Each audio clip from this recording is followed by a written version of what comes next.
In provincial France of the 18th century, value was measured not only in gold, but in trust. Sometimes that trust was more precious than treasure. Today I will tell you about a fraud where a fan became a weapon and laughter a trap. Cafes smelled of roasted beans, wigs dusted shoulders with powder, and lanterns cast ghostly shadows on the cobblestones. Here, amid evening chatter, the most refined frauds were born. My name is Augustin Deluc. I trade engravings and coins, but my true passion is the stories hidden behind them. In my gallery, there is always the scent of wax and parchment, and the mirrors reflect the past. One evening, Monsieur Sylvain Maury came to me. He had pianist's fingers, smiled like an actor, and smelled of cinnamon. His idea was simple. I sell not money, but history. He showed banknotes as if taken from pirate chests, each under glass, framed in silver. These were touched by kings and adventurers, he said, and people believed him. At a provincial salon, he sold 3 notes. Ladies in silk gowns hid them in fans, gentlemen tucked them near snuff boxes. Maury gathered gold écus, as if playing a harpsichord. One evening, curiosity overcame admiration. I took a frame and studied it under lamplight. The paper felt too smooth, the ink too vivid. In the 1750s, real notes should have smelled of mildew, not fresh press. And so, doubt entered like a cold wind. I invited lithographer Madame Clemence. She studied the paper. This is no old print, Augustin. It's a copy made yesterday, and the glass hides a clever trick. My friend Captain Etienne of the Musketeers tried to toss a coin into the frame. Instead, the glass clicked, and the note flipped like an acrobat. We laughed, then realized it was a fool's trap. We gathered in my gallery, myself, Clemence, Etienne, and 2 buyers. We decided we would avenge Maury with his own weapon, create an exhibition where he became actor of his own downfall. We spread a rumor. I possessed a unique sheet, a royal bond, supposedly lost in Versailles. Its value could buy half a province.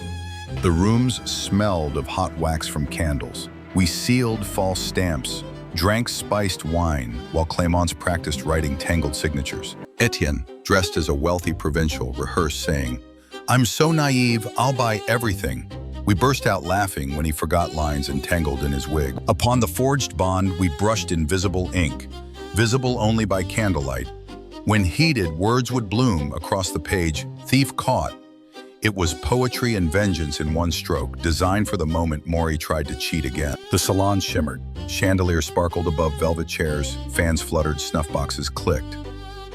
Maury entered in lace and satin, eyes scanning the room. He smiled as if already victorious. But beneath the laughter and music, a silent drama awaited its cue. I held up the forged bond with ceremonial flair. Issued during the Regency, its price reserved for the bold. Maury didn't blink. His hands twitched, lips tightened. He wasn't just intrigued, he was consumed. In his eyes, the parchment had already turned to gold. He asked to examine the seal. With grace, he moved his sleeve, a magnet hidden beneath. But instead of swapping, the parchment lit up. Letters flared under candlelight. "Thief caught." A gasp swept the room. Maury paused, but only for a moment. Etienne, in character, laughed loudly and tossed coins on the table. "I'll buy it all," he cried. Maury, sensing easy riches, lunged forward. The warning had failed. Greed had deafened him. He took the bait like a fish desperate to leap from drought. We led him aside for verification. A quiet hall, a great mirror, and a hidden camera obscura awaited. As he unfolded the sheet, the first thing he saw wasn't ink or seal, but his own greedy face reflected in candlelight, captured forever in glass. With triumph in his smile, Maury signed the document. His signature, proud, elegant, final, glistened in fresh ink. He believed he had won, but we knew the truth. This signature wasn't victory, it was confession. Evidence written by his own hand. Suddenly, the candles were snuffed. I raised the sheet to a flame. Words emerged like firebrands. "Thief caught." Cries erupted, then laughter. Maury froze mid-step, as if turned to marble. His plan had crumbled, and the room had become his jury. With perfect timing, Etienne tossed Maury a fan. "Cover yourself, monsieur. Your honor is exposed." The room howled. Laughter echoed off the walls louder than music. In that moment, Maury wasn't a thief or a swindler. He was a joke, and we all laughed. We didn't call the police, no chains, no court. We did worse, we told the world. The tale swept through salons like wildfire.